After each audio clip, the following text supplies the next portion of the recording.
Hayya akkam jirtu hordoftoonni chaanalii Gadaa Studio. Har'as abbootii qabeenyaa biyya keenya keessaa sadarkaa tokkoo hanga 10 warreen qabatan kan bara 2020 qabadhee dhufeen jira na hordofaa.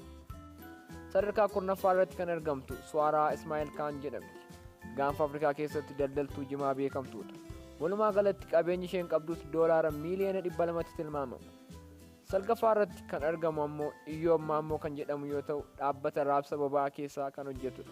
Bakki jireenya isaa Waashingten DC yoo ta'u, walumaa galattis qabeenyi inni qabu doolaara miiliyoona 500tti tilmaamama. Sadarkaa 8ffaa irratti kan argamu ammoo Omar Ali Shifaw jedhama. Dhaabbatni isaa buna gara alaatti kan ergu yoo ta'u, qabeenyi inni horates doolaara miiliyoona 500 ol akka ta'u tilmaamama. 7ffaa irratti kan argamu ammoo Abbaay Tsaay kan jedhamu, innis paartiilee siyaasaa keessatti hojjetaa kan turee fi abbootii qabeenyaa gurguddoo waliin walitti dhufeenya cimaa kan qabudha. Walumaa galatti qabeenyi inni qabu doolaara biiliyoona 1.5 akka ta'e himama. Sadarkaa 6ffaa irratti kan argamu Siyyuum Masfin kan jedhamudha. Yeroo ammaa Chaayinaatti ambaasaaddara Itoophiyaa ta'uun tajaajilaa jira. Ministeera dhimma alaa fi hooggansa garaa garaa irra hojjechaa akka turan ni himama. Hanga ammaattis qabeenyi inni horate doolaara biiliyoona 1.8tti tilmaamama. Sadarkaa 5ffaatti kan kennameef Saamu'eel Taaffasee yoo ta'u, abbaa qabeenyaa dhaabbata ijaarsa Saanshaayinn kan ta'edha. Walumaa galattis qabeenyi inni horate doolaara biiliyoona 1.5 ol akka ta'u tilmaamama. Sadarkaa 4ffaa irratti kan argamu Sabaat Neggaa nama jedhamudha.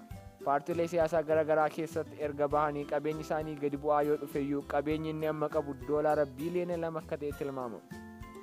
Sadarkaa 3ffaa kan kennameef Birhaan Gabra Kiristoos yoo ta'u, walumaa galattis qabeenyi inni horate doolaara biiliyoona 2 akka caalu himama. Sadarkaa 2ffaa irratti kan argamtu Azeeb Masfin yoo taatu, haadha warraa pirezidaantii duraanii Mallas Zeenaawii kan taatedha. Dhaabbattootaa fi piroojektonni gurguddoon Itoophiyaa keessa jiran kan ishee akka ta'e ni himama. Walumaa galattis qabeenyi isheen horatte doolaara biiliyoona 4 akka ta'u ni himama. Sadarkaa 1ffaa irratti kan argamuu fi abbaa qabeenyaa guddaa biyya keenyaa kan ta'e Muhammad Allaamuddin kan jedhamudha. Abbaa qabeenyaa dhaabbata warqii qulqulleessu akkasumas kubbaaniyyaawwanii fi piroojektoota gurguddoo kan ta'edha. Walumaa galattis qabeenyi inni horate doolaara biiliyoona 10.9 akka ta'e ni himama. Hayya hordoftoota koo, viidiyoon koo irraa kana fakkaata ture. Akka jaallattan abdiin qaba. Madda odeeffannaa kanaa argachuu yoo barbaaddan weebsaayitii iskiriin irratti argaa jirtan sarchii gochuun argachuu dandeessu. Yoo viidiyoon koo irraa isinitti tole laayik gochuun dagatina. Namoonni chaanaalii kana sabskiraayib hin goone sabskiraayib gochuun maal taasisaniin jedha. Viidiyoo biraan hamma wal arginutti nagaatti.